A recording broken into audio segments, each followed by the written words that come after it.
White discharge जो कि आजकल बहुत ज़्यादा कॉमन है, किसी भी एज ग्रुप में हो सकता है। ये मेनली 3 तरह का होता है। सबसे पहला होता है फिजियोलॉजिकल। फिजियोलॉजिकल में क्या है कि आपको कोई इलाज की ज़रूरत नहीं है, ये किसी भी तरह के बैक्टीरिया से या फंगल इन्फेक्शन से नहीं हुआ है, या आपके बॉडी के अंदर जो हार्मोनल चेंजेस आती हैं उसकी वजह से ये बढ़ जाता है। जैसे कि जब बच्चे टीनेज से प्यूबर्टी में आती है उस टाइम उनके बॉडी में हार्मोन से ज़्यादा बनने लगता है, तो भी उस एज में बच्चों में वाइट डिस्चार्ज बढ़ जाता है, प्रेगनेंसी में बढ़ जाता है, ओव्यूलेशन के टाइम में बढ़ जाता है, या फिर पीरियड आने से 2 दिन पहले भी उनका डिस्चार्ज बढ़ जाता है और फिर पीरियड खत्म होने के बाद ये नॉर्मल हो जाता है। तो ये होते हैं फिजियोलॉजिकल डिस्चार्ज। दूसरा होता है बैक्टीरियल वेजिनोसिस। बैक्टीरियल वेजिनोसिस क्या है कि यहाँ पे जो आपका लैक्टोबैसिलस नाम का बैक्टीरिया है, जो अच्छा बैक्टीरिया है, इसकी जगह पे बुरे बैक्टीरिया बनने लगते हैं, तो उसकी वजह से आपको बैक्टीरियल वेजिनोसिस हो जाता है। इसमें आपका वाइट डिस्चार्ज इंक्रीज करता है, खुजली हो सकती है, रेडनेस स्वेलिंग होती है।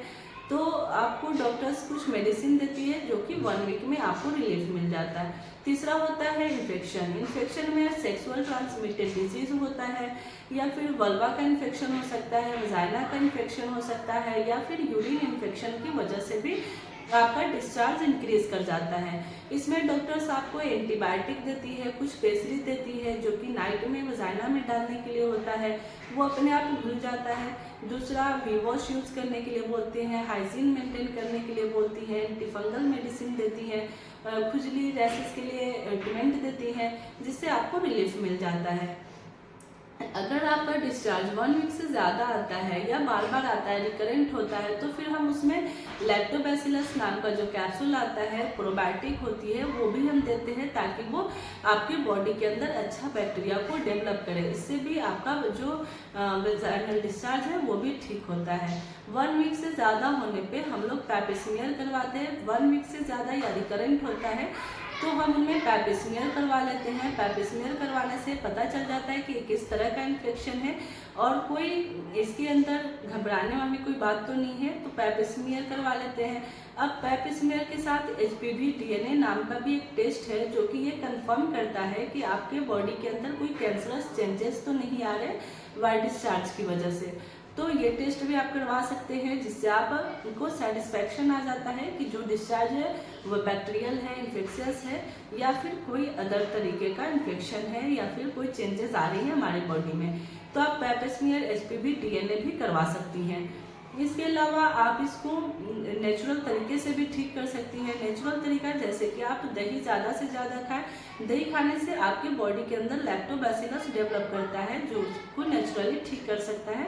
मेथी का पानी पी सकती हैं, चाहे आप अपनी जो वजाइना को है नीम के पानी से भी वॉश कर सकते हैं। नीम के पानी से वॉश करने से जो इन्फेक्शन है वो भी ठीक होता है। इसके अलावा आप अपने हाइजीन को मेंटेन रखें। अंडर गारमेंट्स जब भी पहने तो वो नायलॉन्स का ना पहने, कॉटन पहने। आप जब भी यूरिनेट करें तो आप उस एरिया को अच्छे से टिश्यू से क्लीन करें, मॉइस्ट न रहने दें, क्योंकि अगर मॉइस्ट रहता है तो फिर उसमें ईचिंग हो सकती है। तो आप अपने हाइजीन को भी मेंटेन करें। साथ में कुछ लेडीज़ में जो मेरिना लगवाई रहती हैं, मेरिना जो लेडीज़ भी लगवाई रहती हैं, तो उनको अगर वाइट डिस्चार्ज होता है तो उनका वाइट डिस्चार्ज कई बार मेडिसिन लेने से भी ठीक नहीं होता है। कितना भी एंटीबायोटिक दे दो, एंटी फंगल दे दो, या लोकल एप्लीकेशन का है या वजाइनल पेसरीज है, ये देने के बाद भी उनका वाइट डिस्चार्ज ठीक नहीं होता है। तो उन लेडीज़ को सबसे पहले अपना कॉपर टी निकलवाए। कॉपर टी निकलवाने के बाद ही आपका ये इन्फेक्शन ठीक हो सकता है, क्योंकि ये PID जब भी होता है, अगर आपने कॉपर टी लगवाया है तो पहले आपको कॉपर टी निकलवाना पड़ेगा। अगर मेडिसिन लेने से नहीं ठीक हो रहा है तो आपको ये कॉपर टी निकलवाना पड़ेगा। आई होप आपको ये जानकारी अच्छी लगी है तो चैनल को सब्सक्राइब कीजिए, वीडियो को लाइक कीजिए, शेयर कीजिए। Thank you.